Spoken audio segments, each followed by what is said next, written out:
j'ai un frère. Parmi mes frères, il est une icône. Il est de la presse, et dans la presse, il est une idole.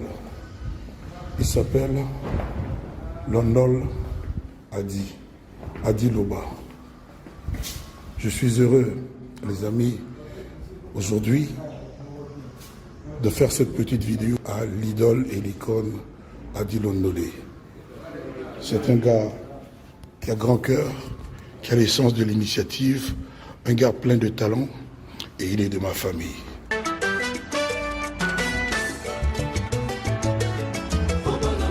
Adi Londolé, le célébrissime, célèbre journaliste beau comme un dieu.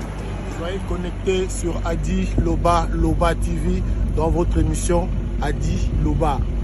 Adi Loba TV. Aïe, Pipo, Jean-Philippe. Pour la vulgarisation de tous vos événements. Il y a Zonga na pouvoir, Bisso Koya na pouvoir, Bisso P sur le camp Kabila, nous travaillons pour nous recolorer l'engini. Beaucoup à l'informer sur tout. Kabila, tout simplement parce que c'est le tout premier président détenteur d'une pensée démocratique pour Namboka Nabiso. La personne qui a une vision pour ce pays. La vision qui ne s'est peut-être pas matérialisée comme Satanda qui nango, puisque l'œuvre humaine a toujours des ratés, et d'ailleurs Kabila l'origine de Moïse Katumbi.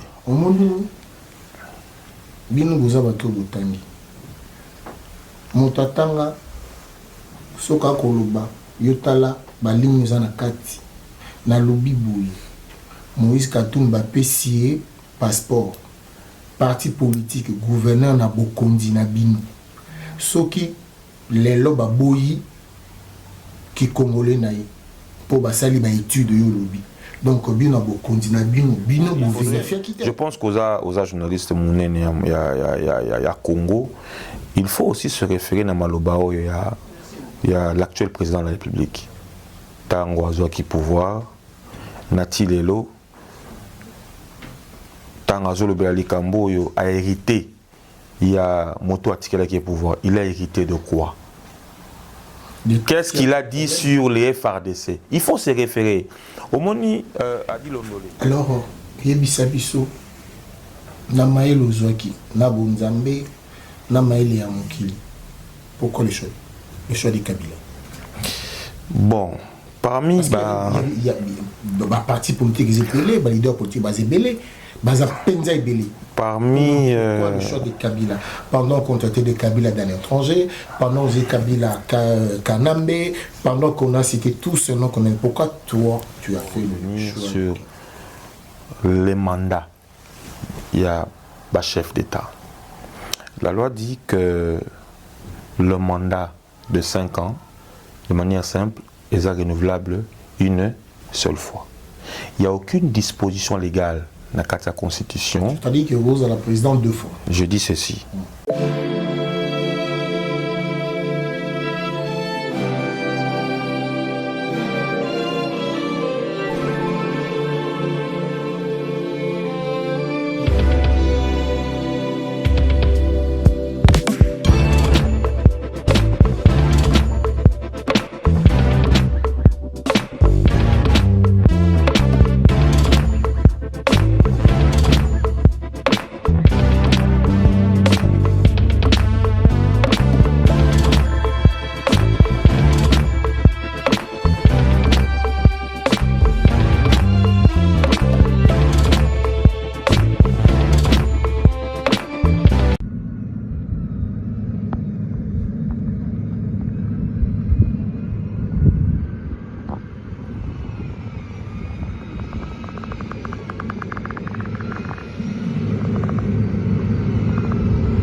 Codiasimo vous propose un crédit immobilier. Vous êtes du Congo ou de sa diaspora? Vous désirez devenir propriétaire en RDC et faire construire votre maison en toute quiétude? Obtenez votre crédit, puis commencez son remboursement uniquement dès la livraison de votre maison. À la Cité Kimia, nos maisons seront toutes construites aux normes internationales. Située à seulement 25 minutes de l'aéroport de Njili, 10 minutes de Safari Beach, au cœur de cette cité moderne, vous y trouverez aussi un centre commercial avec plusieurs commerces de proximité. Nos bureaux sont situés au 173 avenue Mutombokachi, dans la commune de La Gombe, référence rond-point Forescom. Venez dès à présent réserver votre lot dans ce nouveau havre de paix à Maluku, ce nouvel Eldorado au Congo. Codiasimo, la meilleure adresse pour construire la vôtre. Wami Business, votre agence de fret maritime et aérienne. Vend des produits importés, lait de beauté, vin rouge, blanc, rosé, sel, sucre, désodorisant, eau de javel, savon de Marseille, casseroles et divers articles. À Kinshasa, nous sommes sur l'avenue Maringa 83, direction Assosa dans la commune de Kassavu. Pour plus de contacts, appelez-nous au plus 243 85 018 22 17 0033 75 80 96 032. Wami Business, toujours la qualité. Sur Paris, nous sommes au 5 boulevard Ornano 75 018. Wami Business avec Mama Mireille Wankaki, toujours la qualité. Voilà, chers amis, merci beaucoup. Je sais que vous êtes nombreux dans vos écrans pour regarder cette émission. Vous êtes sur Adi Loba. Bonne année, meilleurs vœux, Tobandi Mboula Sika. Dans cette émission, nous avons l'occasion Ibako Malamu Yankoyamba Moko Nabiso. Bonne année, Bandi. Tobandi Naye. Moko Nabino, Obozagi Naye Awa, Abundaki Nabino Napoto, et puis Azong Nakisasa. Azagi Nabiso Awa, Jimmy Ngalasi. Oyoza reconnu Nabaro, il y a Kinshasa Matete, maître, avocat. Moi Napoto, Akekisasa, avocat maître. Et la personne, il vous souviendra que en 2006, si je ne me trompe pas, au Salaki Pinza, campagne, il y a Mounene, il y a président Kabila. C'était pas facile, c'était chaud, je ne me trompe pas. À l'époque, je crois, ambassadeur Ezalaki, Jean Boissa, si je ne me trompe pas, son excellence. Il y a pas bilombe bana obunda on a comme zaki makasi naye azaki moto ya Kabila atikite alongo na poto akena ngo Kisasa. Aujourd'hui, vous avez l'habitude de voir dans les vidéos, il rassemble, il fait des réunions, il est le coordinateur de forces révolutionnaires du changement de notre pays et dans PPRD. Cordon, maître Tobémonen. Tant que ça na sens ya ko Lukako Lamoussa, Toko pérenniser famille politique à Joseph Kabila que je salue. Nous avons présenté na Joseph Kabila, l'autorité morale de la pensée démocratique au Congo, l'autorité morale des personnes qui prônent les valeurs républicaines, la personne instauratrice d'un Congo nouveau, puisque les lots, ceux qui tout ce bêta makambuya élection au-delà de tout ce qu'on peut dire, c'est Joseph Kabila. La personne qui a mis fin au système, il y a élection centriste. Moi, catégorie à bateau, pour sous forme de conférence nationale souveraine, il s'est dit non, par voie référendaire, nous installons la Constitution. Et c'est dans cette constitution qui conduit la République. La volonté politique de Kabila me pousse à présenter les vœux à toute sa famille biologique ainsi qu'à la famille politique. Je présente les vœux à mes parents biologiques, je présente mes vœux à mes enfants ainsi qu'à toute ma famille, la grande famille Ngalassi, ainsi que l'église de la Louange. Voilà. Maître de Cordon, c'est vrai que les gens qui nous regardent, Bato Baïbio, Anapoto, La question est là. Ils ont quoi là? Mon quoi quand même dans mon bon mec au quitte terre. Jimmy l'artiste, il existe toujours. Oui, Quand je dis l'artiste, oui, bien sûr, je Jimmy, comprends. il joue bien à la guitare. Un bon guitariste, Jimmy Nalindanda. Koka moyo zaki a Nalindanda, Kobeta, Otiki Biso, Okena Kisasa, Okomi avocat, reconnu, Okomi cordon. C'est quoi l'histoire? Tu nous as pris en piège, tu nous as pris comment? Tout enfant issu d'une famille des serviteurs de Dieu authentiques et sérieux. Moi, na nyonso, oya botami na famille, ya basali na nzambe authentique et sérieux, a accompagner le ministère ya baboti na ye. Kote ozoteya, biso tosa l'effort to betakata nzenze. Dans le sens à vouloir accompagner et servir Dieu. Donc, pour Nanga, j'ai une passion pour la musique. Guitare, piano, tout ça, mais pour Nzambe, pour le Kouma Nzambe. Et Natika Ngotera sur toi entre Kotanga, na ou Abengaka loisir, hein, en dehors des études, qu'est-ce que j'aime faire? C'est la musique. Mon andaku, on a continué à tout ça chaque dimanche. D'ailleurs, j'ai des na betara tena imba à peine église. Dimanche, en tout cas, sur une commune à église pour nous yemba tena rabiente. Donc cette passion pour la musique, elle continue et aussi la tamkolomorote, la profession d'avocat, elle est là. Totangi pour nango, mais la musique, c'est pour la gloire du Seigneur, c'est aussi une passion. C'est vrai, na politique.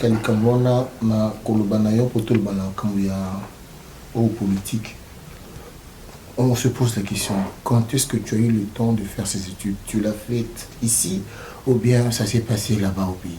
J'ai fini au lycée Léonard de Vinci, où j'ai eu un bac L. J'ai continué l'université à l'université de Kinshasa, au campus. J'ai quitté Paris en 2007.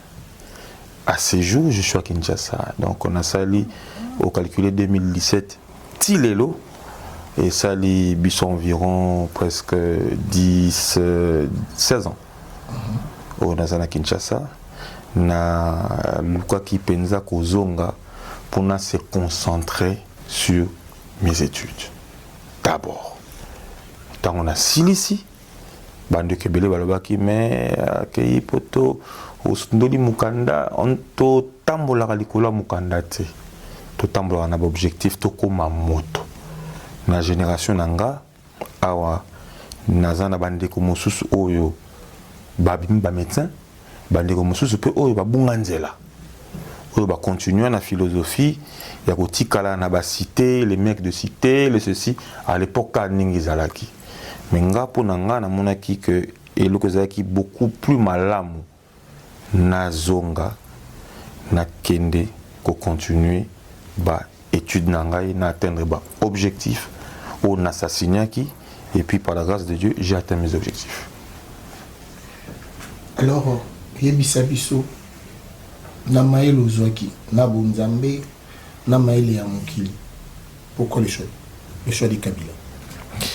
Bon, parmi il y a parti politique zélé, ba leader politique bazébélé, baza penza ebélé. Parmi le choix de Kabila pendant qu'on traitait de Kabila dans l'étranger, pendant que Kabila Kanambe, pendant qu'on a cité tous ces noms qu'on aime. Pourquoi toi tu as fait le choix de Kabila? Au Moni, c'est un peu bizarre pendant le Bango. C'est surtout Kabila qui m'a inspiré à allant dans le sens Yakoluka Kozonga Namboka ko se former pour nakokoma moto Namboka wana. J'ai choisi Kabila puisque le Congo sous format Zaïre na oyo toyokaki na ba projection na ye surtout que na biso que nazaki na hôtel Ritz en 2006 tango na soli na ye ayamaki un échantillon à ba jeune. Pour remercier Bango na accueil, j'ai senti en ce monsieur un leadership, j'ai senti en ce monsieur le leadership incarné pour Nako Memambo Kanabiso. Moi, à niveau à l'icolo, et il a toujours dit revenez au pays. Revenez au pays, venez travailler pour le pays. Tout ça qui n'en pas amicé, mais pour travailler, il faut une formation académique importante. Pour travailler, il faut une formation de base importante. Mounamoutou selon, moi, niveau naïe, dimension intellectuelle naïe, et voilà. Et je me suis dit non. Na entourage où nazaki nango na poto, na ba vision nangai, il n'a aussi mbaté. Nazaki na ba vision mususu, malheureusement na entourage mususu. Donc les deux, il n'a aussi mbaté. Et la vie est faite de choix, papa. J'ai décidé de retourner et de travailler pour atteindre mes objectifs. Je me suis assigné des objectifs au Yolelo. Voilà, je me réjouis de ce que nous sommes. Et donc, pourquoi Kabila? Tout simplement parce que c'est le tout premier président détenteur d'une pensée démocratique pour Namboka Nabiso. La personne qui a une vision pour ce pays. La vision qui ne s'est peut-être pas matérialisée comme Satanda Kinango, puisque l'œuvre humaine a toujours des ratés. Et d'ailleurs, Kabila l'a souvent dit. Katikala Kozalana ba collaborateur Misatoumi n'était pour nous accompagner. Et puis à l'Obapé, que pendant gestion naïe, ce qu'il n'a pas su changer, c'est l'homme politique congolais. Quand une personne détentrice d'une telle vision, Azako Kolobali Kambandenge wana et Zali Moto et Sengeli ko soutenir pour nous accompagner pour te Congo et Kene Mwaliboso. Pourquoi Kabila? Tout simplement parce que il a réussi à réunifier ce pays. Un pays sectionné. Groupe rebelle à gauche et à droite. Une personne qui a dit non à un Congo divisé, non à la balkanisation de ce pays, oui aux Congolais, aux politiques congolais, ils vont vendre autour d'une table pour parler. Maître, moi je ne pense pas que tant Kabila a eu le pouvoir, Congo a été sectionné, ils n'ont jamais, tous ont sectionné nulle part, Congo a été toujours uni. Congo le président Kabila a coûté le pouvoir, Congo les a unis. Ce n'est que pendant le pouvoir Kabila, si avant il y avait la guerre à l'Est, si avant il y avait, entre guillemets, mais c'est pendant le pouvoir qui est commis flagrante cette guerre, que quoi, comme quoi Est est un ami dedans. Ça il faut le dire aussi. Parce que quand tu dis que le pays n'a jamais sectionné, c'est le pays a tout bien, mais Est est comment on a, ceux qui ont autant de baraté, mais tout le monde a cassé. A dit l'ondolé, la diaspora doit connaître l'histoire vraie et non la rue dans l'histoire. C'est très important. Masolo à FDLR et autres. Na l'isolo, il y a 1+4.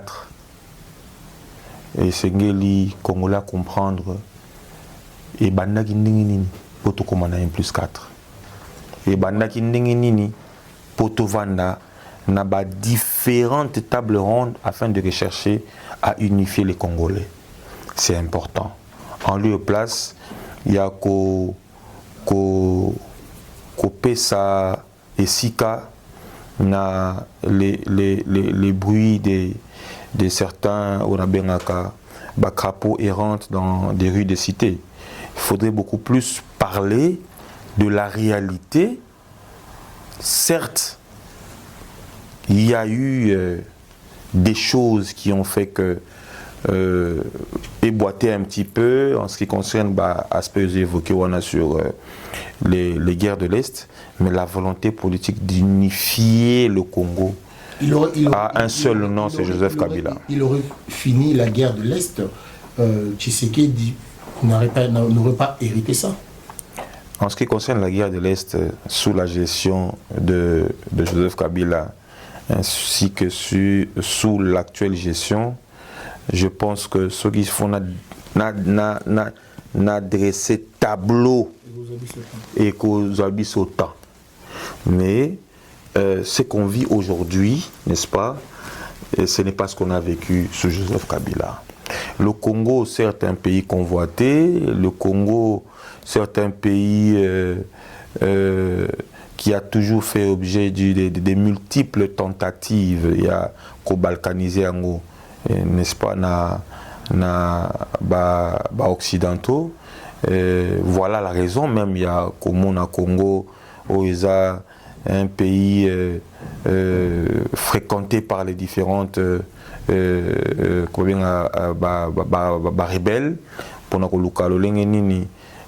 pour satisfaire les besoins occidentaux, mais aussi un Congo qui peut se référer à l'instauration de l'armée Joseph Kabila a placé justement pour lutter contre le groupe rebelle. Je parle de l'armée sous Joseph Kabila parce que l'armée Oyo Tozobetali Solo Lelo Tozobenga Mapinga. Joseph Kabila souffrait que dans le Babongo. On n'a même pas hérité d'une armée. Non. Si on a tout ce problème, on aurait une armée, on allait aussi hériter d'une armée. Alors, c'est que il faudrait, je pense qu'aux journalistes il y a Congo, il faut aussi se référer à Malobao, il y a l'actuel président de la République, Tango qui pouvoir, Nati Lelo, Tangazo Lobelali Kambo a hérité, il y a Moto Atikela qui est pouvoir, il a hérité de quoi? Qu'est-ce qu'il a dit sur les FRDC? Il faut se référer. Au moni a dit l'ondolé. Motona Motoaza n'a opinion naï. Moi, je suis un acteur politico-jeune Tamboka. N'a opinion nanga sur guide na leader nangai. J'étais avec quelques amis na Château Rouge de Sotolobeliango. Moi, j'ai ma pensée sur ça. Tango Tata Mokonzamboka actuel, Félix Antoine Tshisekedi Tshilombo a eu pouvoir. À Brosaki, moi, secteur Mouké Oyo, à Moni Kezalaki, Kotambola Malam, Oye, à Eritaki. Qu'est-ce qu'il a dit sur les FRDC? Ce que Zu Malobanaye, te projeter en Awa, c'est en ce moment-là qu'il a commenté. Je ne voudrais pas être en porte-à-faux dans Tata Mokondi actuel, qui félicite les FRDC, une armée qui a été de main des maîtres instituée par Joseph Kabila Kabange. Maître, oui. Aujourd'hui, Libakou Malam Biso Tozana, on a ceux qui n'ont qui cordonnier, ceux qui n'ont qui coiffeur, ceux qui n'ont qui médecin, architecte, tout le monde son ami. Mais nazui moto ayebi mibeko yebisa biso lelo. Est-ce que moi Namboka Kabila akoki lisusu kozonga na maponami en tant que président mibeko lobi bongo et là utonto bana yango parce que tozoyoka akoki te symbole biso de manière vraiment simple, pas le terme technique enfin que tout le monde puisse comprendre. Est-ce que Kabila Mibeko lobi ki après kozonga susu Mokondi ya mboka et pas na biso? Bon, Bablo connaissait la technicité, hein? Et c'est la technicité parce qu'il s'agit quand même d'une lecture de la loi et une lecture qui nous pousse à d'abord revenir sur les mandats. Il y a le chef d'État. La loi dit que le mandat de 5 ans, de manière simple, est renouvelable une seule fois. Il n'y a aucune disposition légale dans la Constitution. C'est-à-dire que vous êtes la présidente 2 fois. Je dis ceci. Juriste nyonso, surtout les juristes qui ont été lisabakan, ils ont l'habitude d'égarer la population. Je mets quiconque à défi. Nazanon à Paris, ce qu'on ligne un débat juridique. Juriste a bien quand même réfléchir malamu trop avec qui tu veux sur ton plateau to décrypter les dispositions de la Constitution n'a qu'à évoquer. Une fois renouvelable, un mandat de 5 ans. Moto Abimi, Ezala, Papa Mokondi Fachi. Ceux qui nous ambassali Ngolu, Giako Leka, en 2023. Qui n'est pas votre souhait, vas-y. Non, ils ont continué.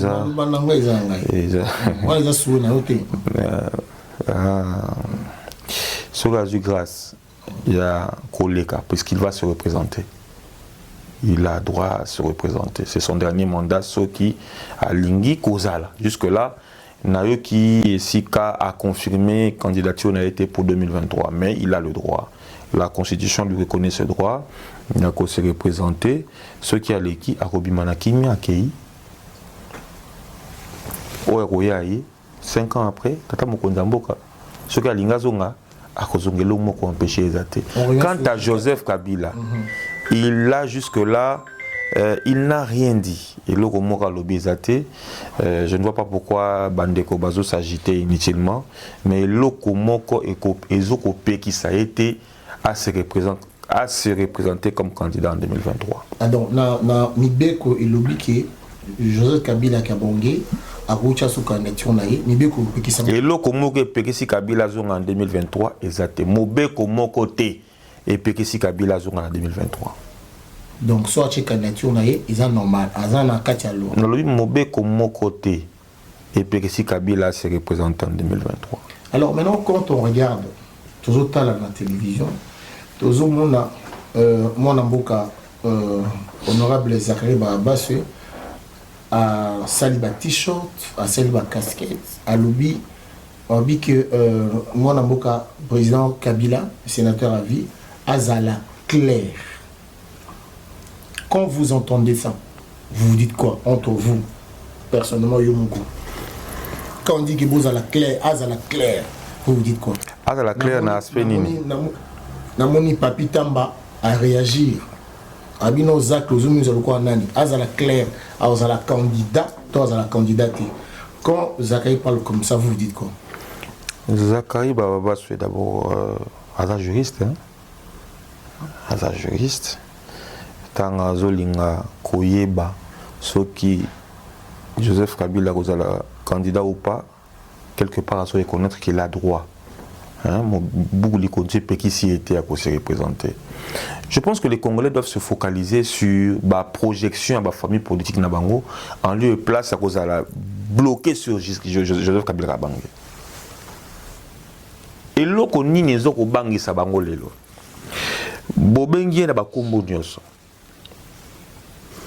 Kazemberere, Kanamberere, tout ça. Ok. Rwandais, il n'y a pas de problème. Ce Rwandais, diaspora Benga, a Ndimi Kotika pouvoir, comme le veut la Constitution, à Pessiango, entre guillemets, Ndenge Bengaka, mon amboka, parce que on se dit que Kabila a mon ambokate. À Pessiango, l'actuel président de la République, Félix Antoine Tshisekedi Tshilombo. Tokei na Malembe. Tokei. Représenté Ezala quitté. Ezate Katiki Abino Yakuzwa non. Mandat na e Kokaki, moi c'est représenté Ezala quitté. Autant on va payer Afrique Belé. Non, tout va payer. Non, autant on va payer Afrique Belé. La volonté politique n'a pas pays Moussous. Il y a qu'on respecter beaucoup les conditions. Nous en avons la preuve dans le Congo-Brazzaville. Il y a les obligations humaines et les obligations étatiques. Joseph Kabila s'est dit, je suis un homme d'État. Je respecte la Constitution. Nous sommes des ventriotes. Pour réuniser Mboka, pays comme royaume. Je ne respecte pas la Constitution, je reste et je demeure. On a ambitieux que Joseph Kabila, c'est le premier homme d'État. Après la table ronde sous Patrice Emery Lumumba. Il tire de Lumumba la vision de faire du Congo un État géant. sur l'échelle internationale, Joseph Kabila Kabangi. Mais aujourd'hui, au lobby boy landanga itokene faut na limbola na répondre yo pour évoluer. Bozala plus concentré sur la stratégie nabino pour ceux qui sont au pouvoir, il y a qu'à pérenniser. Pour ceux qui veulent venir comme le camp Fayoulou, le camp Moïse Katumbi ou Naibite camp Matata ou comment, il y a qu'au zonga na pouvoir, biso koya na pouvoir, biso pe sur le camp Kabila, nous travaillons pour na kolukalo lenginini bokozala informer sous peu. Nous savons tous qu'un parti politique est censé toujours conquérir le pouvoir. 2023, tout commis, ma ponami à président César, parti politique, nous surtout, ça candidat là-bas. Tout le bi, mon amour Kabila, awa, on le bi nabiso, naba français, belé. Bon, 2023, PPRD est présenté candidat à la présidence. Naoto limbola okaka sikoyo awo bozala kimia PPRD eza parti ya wabengaka promotion publicitaire politique te otoche pano bozela toko annoncer ou tokoloba bino makamoni ekoya soki toko présenter candidat ou pas. Non, le PPRD a quand même une certaine classe, un certain niveau, d'ailleurs le niveau requis pour s'appeler homme politique congolais. Le PPRD c'est une école de formation, il y a bateau yo ba yebi lo lengenini ko tambusa makambo. Tozali ba propagandiste te, tozali ba publiciste te, toza ces bateaux toza un petit peu réaliste conformément à au mot d'ordre d'abord du leader qui ne nous a pas permis de dire quoi que ce soit en ce qui concerne préoccupation Nabino. C'est comme ça que je vous invite, il y a cause la plus focus sur le candidat ou si annoncer candidature na bango en lieu place de PPRD et Lobidin et puis bozo banga penine. Nakene eloko mususu oya no linga te bato bazobanga nini tokozela bino boza clair te bino bozobanga koloba pour muto aza capable ngai na ye. Donc selon vous la République ne tourne qu'autour du PPRD? Non. Alors lelo eza makambo PPRD surtout muto mususu de tourne makambo ya bango na mandat na bino moto yo kosala parti politique na Congo. Est-ce qu'il faut à l'étranger ou c'est le parti politique dans le Congo? Étranger, nous sommes la partie dans le Congo. Non, on attend comment? Nabi, tu as l'occasion, ma casse, si tu as est-ce qu'il y a un étranger à cause de la partie politique dans le Congo? Ce qui évoque un exemple, moi, quand on a ok, à répondre. Est-ce qu'il y a un étranger à cause de la gouverneur dans le Congo? Ce qui est un exemple. Ok. Ok. Un étranger, c'est un passeport congolais. On a ébiché au cité. La nationalité congolaise, comme le veut la Constitution, est une et exclusive. Ok. Ce qui au Pessinga, par exemple, il est sur la Boyawa. Au Tchelinga passeport, il y a Kingandi Awa. Au Tchelinga, les deux passeports, on a eu pour Ebisinga qui actuellement a assumé fonction telle to poste tel na Congo. Nako lobelayo na sembo ce que pense la Constitution quant à ça. Kasi gota le sigaba na mboka ba sepeli na bokondio ya bino Moïse Katumbi asali parti politique na Congo. Moïse Katumbi gouverneur na Congo. Moïse Katumbi passeport congolais na bokondi na bino. Lelo balobi aza étranger. Yebisabisu. Autant exemple, on appelle ce exemple. C'est pour tout le bani. Olobi Moïse Katumbi, on a kangé na souka. Na bokondi na bino. Yoka. Na bandila. Lelo balobi kaza congolais. Non, le babo yaza congolais. Ok. Moïse Katumbi a été rappelé par le chef de l'État actuel, Félix Antoine Tshisekedi Tshilombo, na malobana le biaza congolais azongisela le passeport en tant que congolais. Le débat sur la nationalité de Moïse Katumbi en tant que congolais tango moko donc congolais à Yambo a opposé batel acte, c'est que je ne vois pas comment contester investigation au Tata Mokonzi Mboka a mené en ce qui concerne la naturalisation ou disons l'origine de Moïse Katumbi.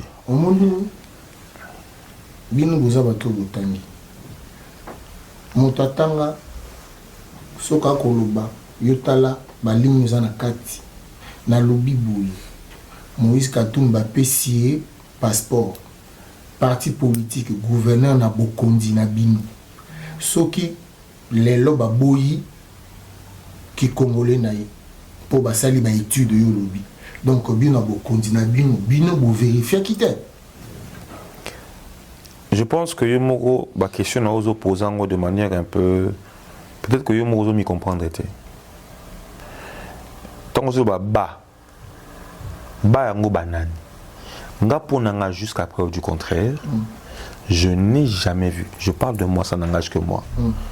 Je n'ai jamais vu ou pris connaissance que Moïse Katumbi serait de nationalité X ou Y. Au-delà, il y a Oyonga Moni Kaza. Congolais parce que Tata Mokonzi Mboka Félix Antoine Tshisekedi Tshilombo azongisela passeport na ye alobi kazali congolais. Je ne voudrais pas m'opposer au président de la République.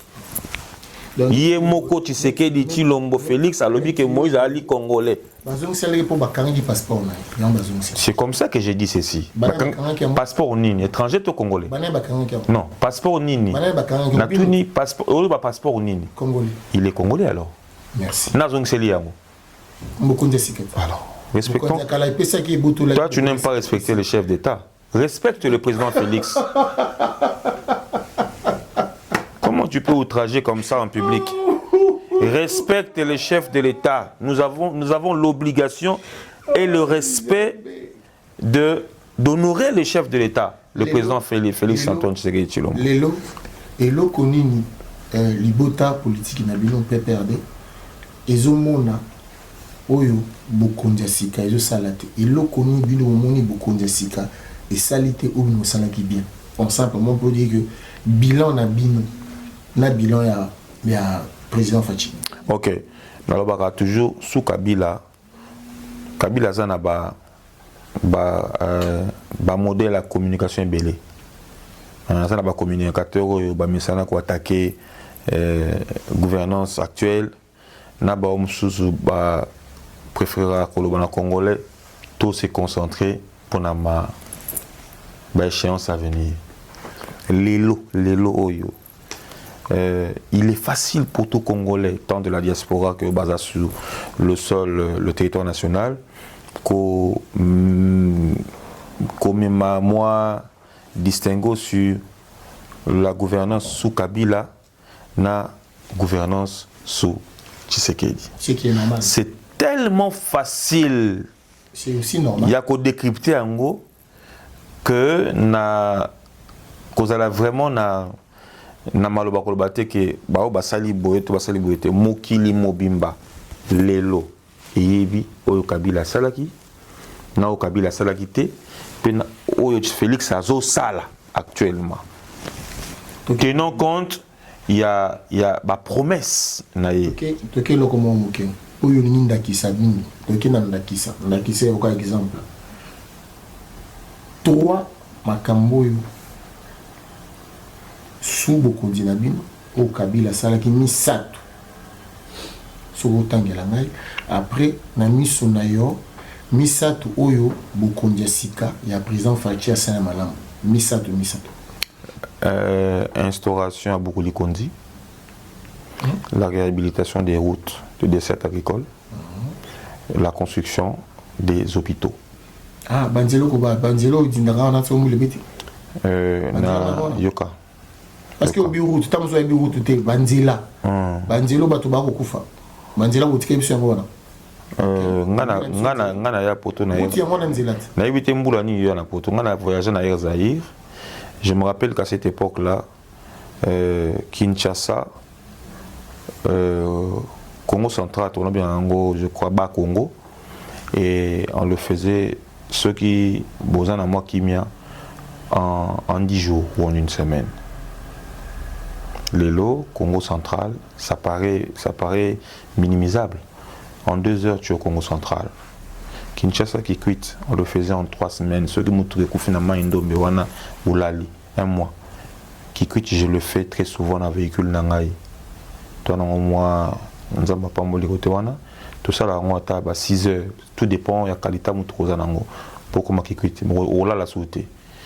Je n'évoque que ça pour nous relaxer, volonté politique.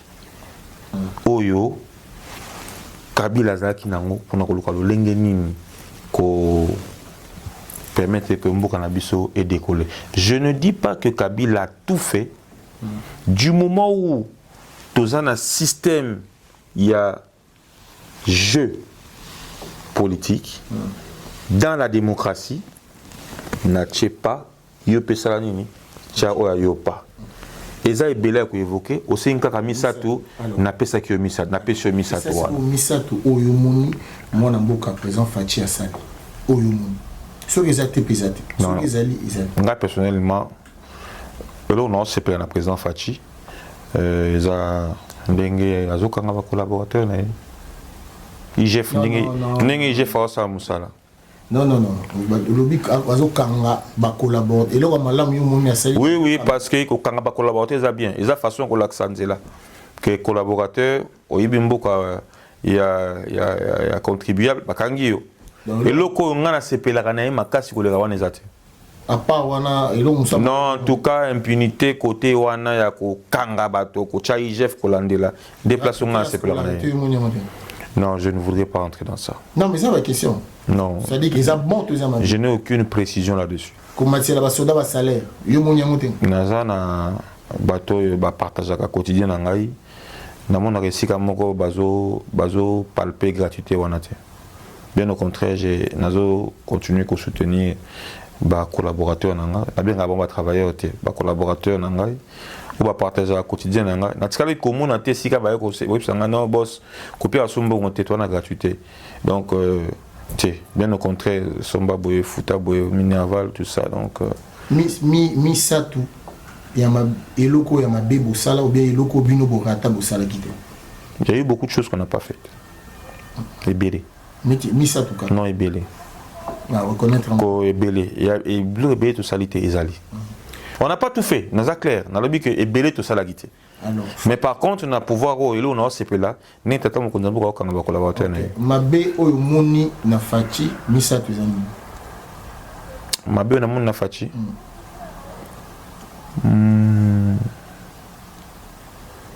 Mabe na moni na fachi. Moni azanga mabe. Moi ezali nazolingana tala. Ah, ok, pour non, écoutez. Personnellement, ma président Fachi Penzate. Personnellement, hein, parce que la réalité de sa gestion ils ont reconforté position dans la revente de Kimia et Kotala 2023. La réalité sur sa gestion, le bilan de quinquennat Oyo. Bilan quinquennat Oyo, ils ont changé la position de Kovana, Kimia et puis Kotala.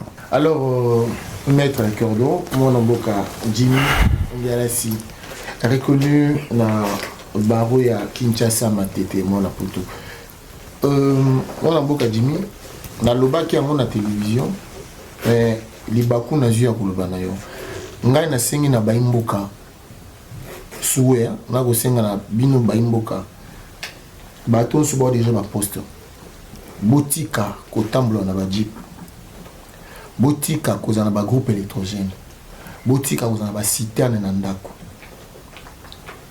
Jimmy Maître Jimmy Cordon, oui bisanga te mozengi voiture à jeep. Pourquoi bisanga te un groupe électrogène te? Pourquoi bisanga te une citerne te? Est-ce que beaucoup côté kababilo pour un misato? Bon, ce qui argumentaire au sengela biso totika, ils ont fondé, ils ont soutenu ou encore nuisible na population totika. Na semboli. Tango na sengi na baimboka bakondi na biso bakambi na biso batika ba jeep. Na kena na kisasa libaku malamu na bato na ebe na bango na bato na zamba na libota so ozotambola na jeep okoyeba te ke libulu ezalaka. Awa na poto bapesaka bato mituka ba fonctionnaire bapesaka bango ba jeep bapesa bango ba berline ba voiture normale etambola. Tango ozotambola na ba jeep bokoyeba te ke mabulu ezalaka. Tango bozana mbongo bino bato bosombaka ba groupe électrogène ya cher. Tango bozana ngona ndako bokoyeba ndenge nini ke kure katanaka. Bokoyeba te. En plus quand vous êtes entre vous vous ba oh obi ngana to paiement ya suba KVA KV boy ezako tout silencieux. Ba citerne mai bino boza censé bino bat boutaka bino bosalaka omote biloko na so boutique yango boke ba passe ya peuple na argumenter question na. C'est une question aussi et la recommandation au Salibato Bazo gérer vu la Kinshasa les lots. Ça vraiment je te félicite, c'est la toute première au Salinga plaisir au conseiller Bato Balobi Kinshasa Bopeto, au conseiller Bato Balobi Kinshasa 0 trou. Non, tu as félicité.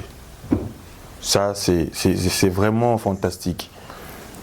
Donc au lobby ango au pesi toli na bato balobi Kinshasa Bopeto au pesi toli na bato balobi Kinshasa 0 trou. Vraiment nazangi maloba. Merci. Bon, vous aurez compris Jimmy et Maître Cordon avec ses tournures. Vraiment en tout cas botondi ndeko adi londolé. Tozo qui est na maponami sur 100%. Je t'informe que sous Joseph Kabila Chao Automobile, il y a des collaborateurs et autres, ils ont qui voiture assez. J'ai des images dans le ça yo. Dans le sur image wana. Dans le sur image wana. Et puis en quelque sorte toli yo opesi na population, surtout que ça non seulement journaliste ya libanda mais beaucoup plus aux œuvres na diaspora. Bato ba okamba Kinshasa baza bata diaspora bolanda toli ende on a biso la diaspora bo mettre en application Kinshasa Bopeto marché central bo bukaki nde kolondola lobi bo moderniser yango puisque en partie ébouché baka niveau bozana ba jeep bo koyeba makambo wana te projet na bino Kinshasa 0 trou bolanda conseil ande kwa dilondolé qui en partie vous fait comprendre que non seulement journaliste et faits sociaux, mais aussi il a un œil sur la politique ya Congo, en particulier Kinshasa. Mes sincères félicitations. Voilà, justement, il y a mon azolingate, mon autosala lelo et le autosala qui lobby. T'as le la lobby na bokonzi na bino, ba volant et koma boy, bino bat boya na mutu. Bino be bwana makambo na bino yango nazoyebisa na bato esika tala bango ba volant ya boye bango ba ilaki bisango bino bosala pe lokola bango o to kosala lelo ele ka o to kosala lobi mwana mboka vraiment ngana bona zota mingi oza moto bengami passer par là aujourd'hui oza quand même na matière à diaspora oza na ba jeune na yo diaspora na kati Congo za na kati en 2 temps pour la diaspora congolaise. Il faut savoir que nous avons les résistants sont là, le combattant sont là, ils sont pas disparus. Diaspora Zali Awa et l'on y bisabango yum to fandi awzuna qui ça un message pour Nato Kamba. Ba volant wana à droite et Zalina. Si la quitte. Et la ngana ba izobu mamboka. Le babote ba otala ko. Ngana ba suku mamboka. On va donc fa pon. Na sena moninga mo ko tala nga biso awa tozala na conduite na France eza à gauche. Na moni mutuka moko ya kitoko à droite. Est-ce qu'il y a un déjà izobu mamboka to na ina comprendre pour na yano la place wana. La voiture volant à droite yo to ba volant droit ils ont contribué na komamboka. Mais yo mon problème comme na ba bouchon ni mutaka. Tenena yeba. Nous parlons de la construction. Na bi yango makasi. Na côté ni. Yango makasi. Tala awa tango tambola awa. So ke na comme on na ba Zambie na ba Afrique du Sud, baza loboko na bango bakinda. Loboko ya biso na voleza malamu te ba accident ma okuva pona ni pona bumo na nzela malamu te. Awa izaka moko. Ezaka moko ya kotufa, ya ndambu oya biso ya ngondeleka na bokonzi na binuti. Voilà, confusionnisme on a des salanga sous plaisir et na solo basi c'est na bokonzi na binuti. Non, conseil européen na diaspora. Na bato bazo combat, ba continuer ko sala combat. Ils sont libres, on est en démocratie. Bato msu bazo résister, ba continuer ko résister, ils sont libres. Na ba fascistes, ba continuer na fascistes, ils sont libres. Ba fayulistes, ba continuer, ils sont libres. Les katumbistes, ba continuer, ils sont libres. Ba kabilistes, toko batoza libre. Et le Romo tolinga Congo.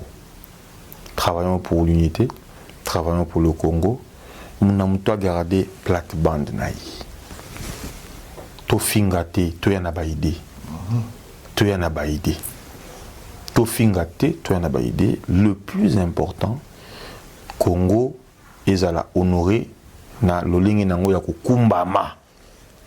Et puis Congolais pas à la quand même honorer na ko jalisama. Il y a Mboka Oyo Nzambe a ponné la biso déjà d'office. Le reste dans la conseil certains européens ça va combattant va continuer à combattre, va résistant, demeurer dans la résistance. Namutu na position na respectons-nous. Biso ba autoponi Joseph Kabila. Tokoti kala na Joseph Kabila. Vraiment ça fait le mot de la fin.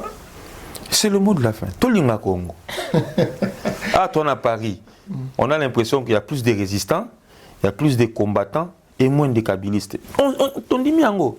Si nous sommes minoritaires à Paris, trop un peu majoritaires na Mboka Mususu, il ne faudrait pas que tout biso ba kabylistes tout cette impression comme quoi tous sont majoritaires partout. Nous sommes minoritaires peut-être à Paris. Et on peut être majoritaire dans Swaziland, et majoritaire dans Uruguay, et tout ça. Donc,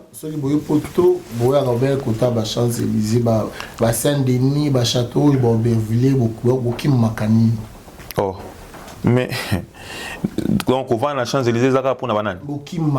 Si on a pourquoi? Quel est le distinguo entre Champs-Élysées et Saint-Denis? Ah, Bissou Zakata? Non, je veux savoir. Pourquoi tu veux dénigrer les Congolais, mon frère? Ok, encore dans les Camerounais. Je dis ceci. Ah, Bissou Tozaka. Toza concentré dans ma place na Bissou, na to kutanaka, na ba makina Bissou, na ba restaurant na Bissou. Kuna soyo boye bokena kuna te poni. Ok, merci. Nako ya nola. Nako ya nola. Vous en proche la communauté. Vous en Nako ya nola. Nako ya nola. Nako ya nola. Soyo boye ko batama. Batana bazana te. Ta bengelanga batubaya moto nzambe nani comment Esaïe azawapi bubengelanga ye olingina ya nola Samuel azawapi généralement te tokimaka eloko moko te bao bakimaka mpe bazali eloko bakimelaka c'est peut-être bango bayebi muna moto na bapréférence na bachoix na ye ya kofréquenter. Un homme politique a fréquenté bato nyonso, surtout à travailler sur le plan de réseautage. La politique kabiliste est la politique qui a réseautage. Ce n'est pas une politique sauvage, une politique vulgaire. La politique qui a réseautage. Non, politique qui a Kabila. Et la politique qui a réseautage. Et la politique sauvagité. Et la politique vulgaire. Naïbi sûr que nous avons un château rouge. Na bato oyo bazo partager na ngai makanisi moko eloko to lingiti surtout ngala ngate komona ba congolais babunda pona likambo tali Congo ou quoi wa to lingi eloko ante tozali bato to pona ka violence et autres. C'est comme ça qu'on a adopté un système de réseautage avec le temps toko changer le système lorsque les gens comprendront réellement la politique kabiliste. Quand dans la Champs-Élysées, moi je préfère être à Paris, au cœur de Paris, pour Bongo. Je respecte les amis qui sont à Tasio Lobiwana. Peu importe, Bazaka ba Congolais. À peine à 5e niveau, ba Congolais Bazali. C'est qui est bien. Un médecin Mogaza Congolais avant d'arriver. Faut encourager, c'est un médecin. Il a excellé en France. La diaspora qui travaille. Voilà. Na Saint-Denis, bande on a biso ba travaillaka Bazali. Ce qui est bien, diaspora et travaillaka pour nous sunga. Famille nabiso na Kinshasa kotindaka moi 1 franc. Il faut pas minimiser la diaspora. Ata bazana gani bazawapi. Le plus important, chaque fin du mois code ya na Kinshasa pour nous sunga bandeko. La diaspora, faut les encourager, il faut les soutenir, il faut. C'est ça. Voilà. Merci beaucoup, cher ami. N'hésitez pas, vos questions, vous avez l'habitude, commentez. C'est un Congolais. Il nous reviendra encore, ou bien comme je serai à Kinshasa, vos questions. Na utuna ikaka. Na sepeli ko ba ke vous amu. Moi na mboka zaki na biso, agitant na eko accordé na biso pe na bino boyokai to symbole. Matondo mingi na bato basunga ki biso, bongo moye to fanda ka liboso boy. Na sima na biso bilombe bazali. O basala ki bomo na bilili oyo. Yango na remercier Yemoko et d'image. Ah les sauveurs, d'image, ayebi solo. Mantika TV, tu vois ça une Mantika activité. Mon Nzambe frère Esaïe Mbaka. Mbaka ya côté d'un frère Esaïe Mbaka. Tu vois ça une pasteur Samuel Mpata. Tu vois ça non déni. Maman mère Ido. Yepe mon sœur Nzambe. Ma sœur Nzambe baza abelé Peggy Santé. Peggy non Peggy Santé. Même bouton a fait répondre Peggy Santé. Topesi Mbote, en tout cas, Essengo Bolingo Boboto, Nabo Sanité, Yemoko, les coachs, Yotozo Pekisao Kamamo Château, Da Silva, Tika Makamboana, Soleil, Yebisa Da Silva Tikango, grand prêtre César Ngadi, Nalobi Nabino, Bolingo, Nibeko, Pemisala, le célèbre journaliste Adi Londolé, beau comme un dieu. Je vous dis merci, à très bientôt et bye. J'ai un frère. Parmi mes frères, il est une icône. Il est de la presse, et dans la presse, il est une idole. Il s'appelle Londol Adi Loba. Je suis heureux, les amis, aujourd'hui, de faire cette petite vidéo à l'idole et l'icône Adi Londolé. C'est un gars qui a grand cœur, qui a l'essence de l'initiative, un gars plein de talent, et il est de ma famille.